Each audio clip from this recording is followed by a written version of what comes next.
नमस्कार। मैं डॉक्टर अमिताभ बनर्जी बोल रहा हूँ। तो आज हम उसी से लाएंगे जो सीनेट हियरिंग चल रहा है। वो सीनेट हियरिंग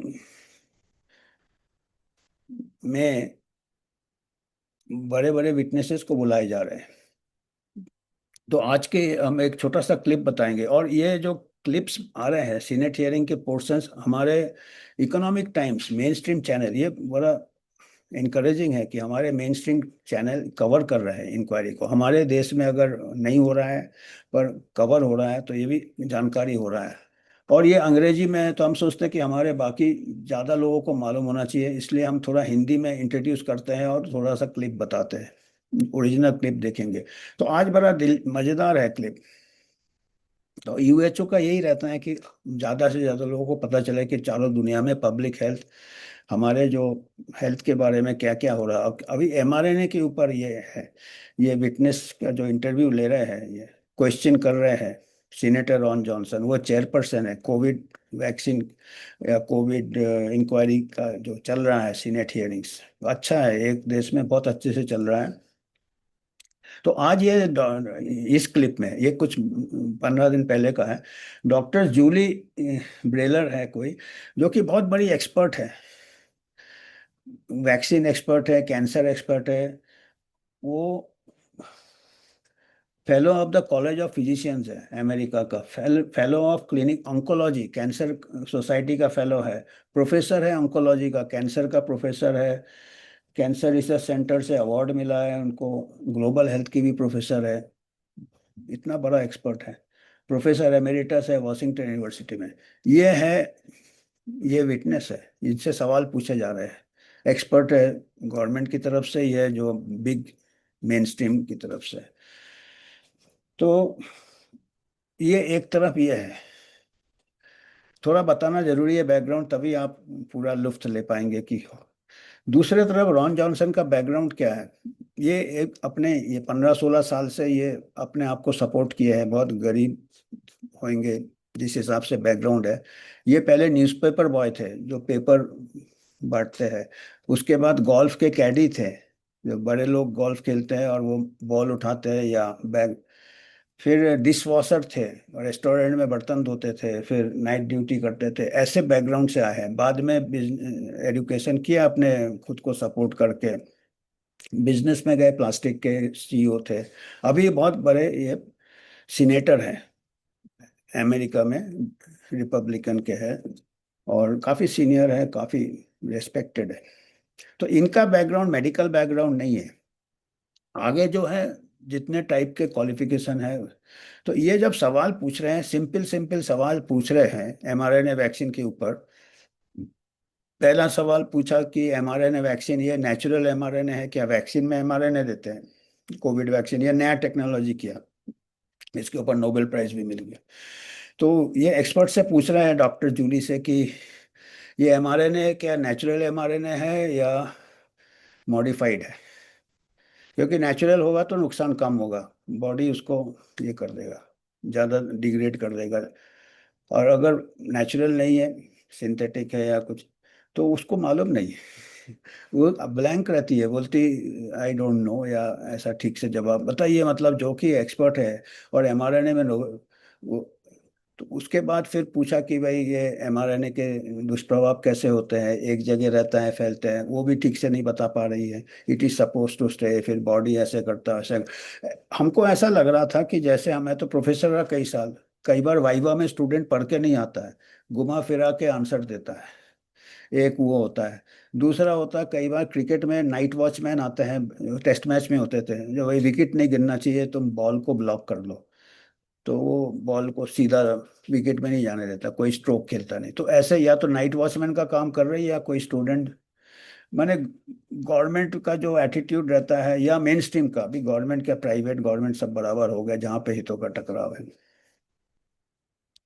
तो वो एक तो एमआरएनए के बारे में पूरा उसको टेक्नोलॉजी पता चलता है कि उसको बिल्कुल पता नहीं है कि क्या है। और इतने बड़े, और इनको क्वेश्चन से पता चल जाता, क्योंकि क्वेश्चन जो पूछता है, अच्छा question is better than a answer, ये भी कहते हैं। क्वेश्चन पूछना सबसे बड़ा इम्पोर्टेंट है साइंस में। और रॉन जॉनसन जो क्वेश्चन पूछ रहे हैं और अगले से आंसर नहीं बन रहा, जैसे हम स्टूडेंट को, फिर हम स्टूडेंट को ही समझाने लगते हैं। ऐसे रॉन जॉनसन पूरे समझा रहे हैं, मैकेनिज्म बता रहे हैं कि उसमें नेचुरल एमआरएनए नहीं रहता वैक्सीन में, रॉन जॉनसन बता रहे हैं, सूडो यूरिन रहता है उसमें ऐड करते हैं, जिसमें कि वो बॉडी में ज़्यादा देर तक रहता है। और बॉडी में ज़्यादा देर तक रहता है बोल के ही दुष्प्रभाव होते हैं, वो स्पाइक प्रोटीन चारों तरफ फैल जाते हैं, दूसरे ऑर्गन में फैल जाते हैं, इसमें फैल। ये पहले भी एक स्टडी बहुत पहले आया था जब नया नया वैक्सीन निकला था, फिर बाद में दबा दिए थे, स्टडीज रैट में किए थे, एनिमल स्टडीज में किए थे। और कई जगह से स्पाइक प्रोटीन मिले हैं, हार्ट से मिले हैं, मायोकार्डाइटिस से, दूसरे ट्यूमर से मिले हैं, ये ऐसे रिसर्च आ गए हैं। और इस एक्सपर्ट को कुछ नहीं मालूम है, ये या तो ब्लॉक कर रही है या ये बिल्कुल एक्सपर्ट के लिए, एक्सपर्ट क्वेश्चन मार्क हो जाते हैं आजकल, कैसे एक्सपर्ट बनते हैं। बोलती है इसके स्टडीज नहीं हुए हैं, ये नहीं हुए हैं, as far I know, I know, I know, I know, ऐसे, जबकि एक्सपर्ट को पूरा मालूम होना चाहिए। ये क्लिप सुनने लायक है। दूसरा, फिर ये खुद कहते हैं रॉन जॉनसन कि हम वैक्सीन डिनायर नहीं है, एंटी वैक्सर नहीं है। आजकल क्या है कि वैक्सीन के ऊपर कोई भी क्वेश्चन पूछेंगे आप, आपको एंटी वैक्सर कर देंगे, एंटी साइंस कर देंगे। ये बोलते हैं कि हम एंटी वैक्सर नहीं है, पर वैक्सीन साइड इफेक्ट के डिनाई भी नहीं करना चाहिए कोई साइंटिस्ट को। कहते हैं कि वो जो मेन स्ट्रीम है वो साइड इफेक्ट को डिनाई करते हैं। कोई भी एग्जाम्पल दिया उन्होंने, डेथ हो गया बच्ची का 2 हफ्ते के बाद, एचपीवी वैक्सीन गार्डेसिल का एग्जाम्पल दे रहे हैं इसी हियरिंग में, और उसके बाद भी वो एक्सेप्ट नहीं करते हैं, क्योंकि वो उनका प्रोटोकॉल बना देते हैं 2 हफ्ते के बाद फ्रेश मेडिकल। तो वो एग्जाम्पल दे रहे हैं, ऐसे केसेस हो रहे हैं। और ये सब जानना जरूरी है, ये सब सवाल पूछना जरूरी है। और आपको मालूम है महामारी में अभी भी मिस इन्फॉर्मेशन बताते हैं। कोई भी अगर एचपीवी में या कोई भी वैक्सीन में, या आपको मिस इन्फॉर्मेशन कहाँ होता है, साइंस में तो सवाल होते हैं, हमेशा सवाल होते हैं। तो ये एक्सपर्ट को कटघरे में एक प्रकार से खड़े किया है। और इससे पता चलता है कि क्या लेवल है हमारे जो सो कॉल्ड एक्सपर्ट्स है। एक तो वो थे एंथनी फॉची, जो कि अभी फंसे हुए हैं चारों तरफ से। वो तो कहते हैं आई एम द साइंस, मतलब हमारे आगे कुछ बात होता ही नहीं है, बाकी सब मिस। अभी ये खड़े हैं एक साइंस, ये वाले आप रिकॉर्डिंग देखिए, रिकॉर्डिंग में देखिएगा। उसके बाद पूछा भाई कि एमआरएनए जो देते हैं वो अपनी जगह रहता है या बॉडी में फैलता है, उसको भी नहीं मालूम है। एक्सपर्ट बोलता है नहीं यहीं रहता है, जबकि भाई ऐसे आ गए हैं, नैनो पार्टिकल्स रहते हैं उसमें, नैनो पार्टिकल्स पूरे सर्कुलेट करते रहते हैं, सिर से लेके पैर तक फैल जाते हैं। और उसमें ये एमआरएनए फिर स्पाइक प्रोटीन का मैसेज जाता है जो रहना चाहिए। वो ऐसे दुष्प्रभाव इसीलिए कहते हैं, काफ़ी अभी शोध हुए हैं जो कि इतना ये नहीं करते। फिर कैंसर के बारे में पूछे, और ये कैंसर स्पेशलिस्ट है, और इसके पहले 2 विटनेस आ चुके हैं, एंगस डगलेस, और जो भी खुद भी उन लोग भी कैंसर स्पेशलिस्ट है। उन्होंने बताया अपने प्रैक्टिस से कि कितने टाइम्स ज़्यादा कैंसर देख रहे हैं, बड़े बड़े बहुत सीनियर कैंसर है, एंगस डगलेस यूके के बताए उन्होंने। और ये कहती नहीं, जो गवर्नमेंट डेटा है उसमें कैंसर राइज नहीं है, we have to do study, हमको प्रॉपर स्टडीज करना है जिन्होंने लिया।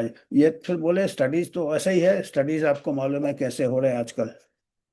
जो स्टडी नैरेटिव से नहीं मिलता उसको हटा दिए जाते हैं, जो मिलता है उसको प्रचार किए जाते हैं। स्टडीज तो ऐसे हो गए हैं जैसे इंक्वायरी होता है गवर्नमेंट में, कमेटी बैठ जाता है हम इंक्वायरी करेंगे, कमेटी फिर चलता रहता कमेटी, तो ऐसे स्टडी करते रहते। फिर अपना एचपीवी वैक्सीन का भी स्टडी हो चुका है, 72 इंक्वायरी हो चुका है। इंक्वायरी स्टडी क्या, स्टडी में हादसे हो गए थे कुछ दे, हालांकि फिर बाद में बोले नहीं नहीं वो डेथ को रिलेटेड, वो ऐसा ही होता है, वो स्टडी से दबा दिए जाते हैं। इंक्वायरी हुआ था 72 पार्लियामेंट्री कमेटी, वो भी पब्लिक डोमेन में, वहाँ पे लोगों को दोषी भी पाए गए थे, पर कुछ नहीं होता स्टडी। कौन देखता स्टडी, आजकल क्या होता है, मार्केटिंग होता है। और जब सीरियस ये हियरिंग जो हो रहा है, इसमें पता चलता है जब सीरियस सवाल आप एक्सपर्ट को पूछते हैं तो एक्सपर्ट बिल्कुल कॉर्नर हो जाता है, जवाब ठीक से दे ही नहीं पा रहे हैं, जैसे कोई बच्चा आया एग्जाम में बिगड़ पढ़ के आया। तो अभी आप रिकॉर्डिंग सुनिए, हमने थोड़ा सा परिचय दे दिया है रिकॉर्डिंग में, क्या आप खुद ही देख लीजिए, अंग्रेजी नहीं भी समझेंगे तो क्वेश्चन आंसर समझ जाएंगे कि अगला कितने पानी में है। तो आप अभी रिकॉर्डिंग देखिए और फिर खुद ही अपना निर्णय लीजिए आप। The lipid nanoparticle would biodistribute all over the body, accumulate in ovaries and adrenal glands, that type of thing. So we do know now that they lied to us. I was going to say they are no biodistributed all over the body. And in doing so, then this little package with modified mRNA that wasn't going to degrade is going to enter cells all over the body, in the heart, turning those little heart cells into manufacturers of a toxic spike protein. Then what does the body do when there's a toxic spike protein on a cell? I would first of all argue that what happens in mice is not necessarily what happens in humans. No. This happened in humans. They knew that when they lied to us, it was going to say they knew it was going to biodistribute. That's the point of the study in mice. Spike protein is being found in tumors. We need to further investigate this. I think it's probably safe to say people on the panel, probably most people in this room, including myself, I mean, we don't dispute the fact that vaccines can be helpful and save lives. I think you can dispute some of the claims, but again, I've never been an anti-vaxxer. I think our concern here, and one of the reasons I hold this hearings, is there's just a denial of the vaccine and the injection injuries.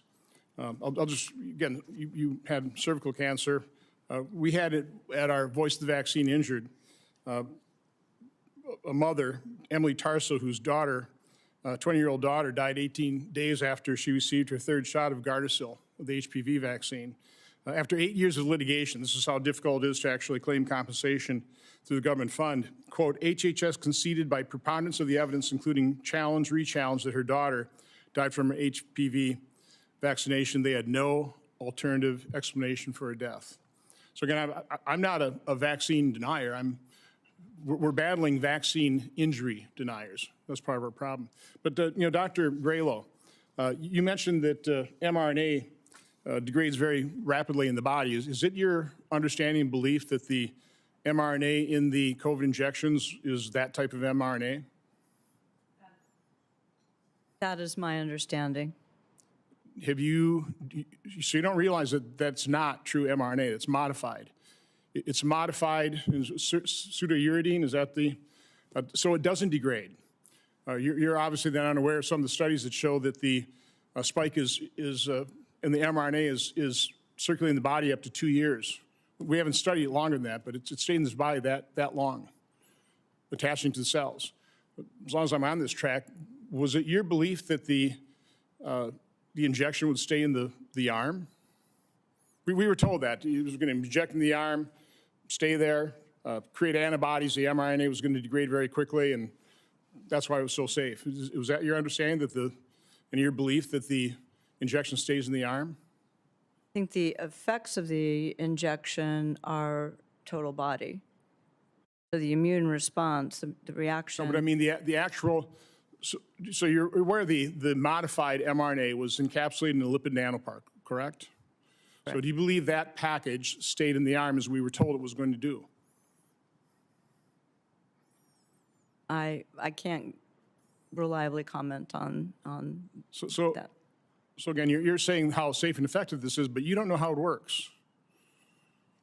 I do know how it works. It incites an immune reaction, as vaccines do. Okay, how does it incite that immune reaction? What does it do? What does it actually do? It brings the immune cells to recognize the COVID protein. How does it have the? Are you aware of the fact that the lipid nanoparticle delivers its modified mRNA to a cell? That modified mRNA is injected into the cell, and then it turns the cell into a factory of the spike protein, which is toxic to the body. Are you aware that that's how it creates immunity? The mRNA in the vaccine does get into cells, and it codes for a protein once it is inside the cell. So are you aware of the DNA contamination found in these vials, that if the mRNA is being injected in the cell, well, gee, maybe some of this DNA, which is way beyond the levels accepted by the FDA, could also be injected in the cell. Are you aware of that? I am aware that the mRNA that is injected does not get into our own DNA, and I am not aware of reliable data saying that within the vaccine itself that the DNA levels are high. So you said that there is no clinical evidence proving these injections cause cancer. what would you require for proof? How would you ever prove that? I believe that we can put some boundaries around how much of an effect could be happening with respect to causing or accelerating cancer, because we have not seen an overall increase in cancer rates in the vaccinated U.S. population. In order to prove it, we would need a randomized clinical trial where patients were equal in both arms. One would have a placebo or no vaccine, and the other would get the vaccine. And we would need to follow long-term. So observational studies, clinical observation carries no weight, has no evidence. I think it's hypothesis generating. I do think there are major differences between people who choose to have vaccines, who are more health engaged, and those who choose not to. So I was sent apparently a study that's going to be discussed in the June 8th to 9th, the President's Cancer Panel by Chairman Harvey Risch. And apparently and I don't know what this stands for, the U.S. SEER, SEER. Surveillance and Epidemiologic Evidence Registry. SEER is actually easy to say. This is what Dr. Risch wanted me to talk about this. Leukemias are generally the shortest latency cancers and thus would be the first empirical signs to see pandemic-related effects. U.S. SEER cancer incidence data for 2023 were recently released. It is clear that for 2023, there are substantial incidence increases above the trend line for all, both sexes, males, both sexes, for every cohort. They have instant increases above the trend line. These charts appear to be the first U.S. data showing that an association between COVID-19 infection and vaccination and leukemias may be possible and should be confirmed by additional data as they become available. Again, I think it's a pretty balanced statement, but we have Dr. El-Deary, who has just laid out plausible mechanisms, concerned. We have Dr. Dalglish, who saw it in his clinic, was highly concerned. Again, I hear from a lot of doctors also see it clinically, observationally. Dr. El-Deary talked about the cancers seeing, at the site, in the neck. I mean, wouldn't that be indications of causation? Is that something that we ought to research? I do believe that we should research this.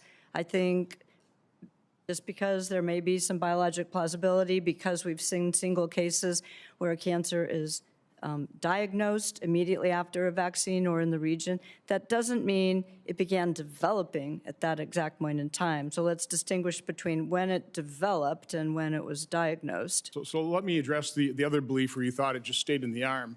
There literally was biodistribution studies in rats that said the lipid nanoparticle would biodistribute all over the body, accumulate in ovaries and adrenal glands, that type of thing. So we do know now that they lied to us. I was going to say they are no biodistributed all over the body.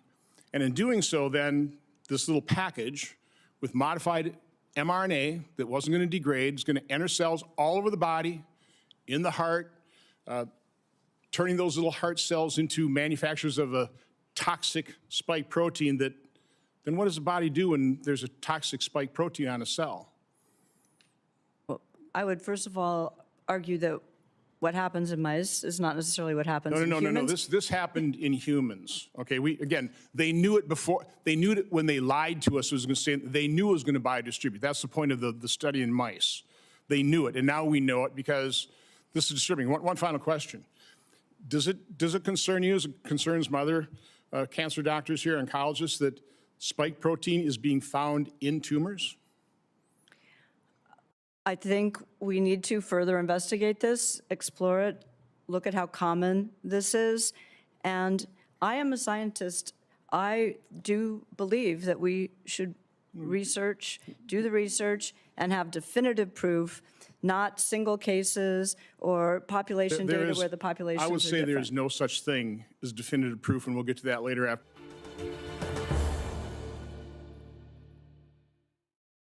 Independent यूएचओ का account है ये। हम किसी pharma से या कोई private institution से या पॉलिटिकल पार्टी से स्पॉन्सरशिप नहीं लेते हैं। आप ही के मदद से हम आपको ऐसे समाचार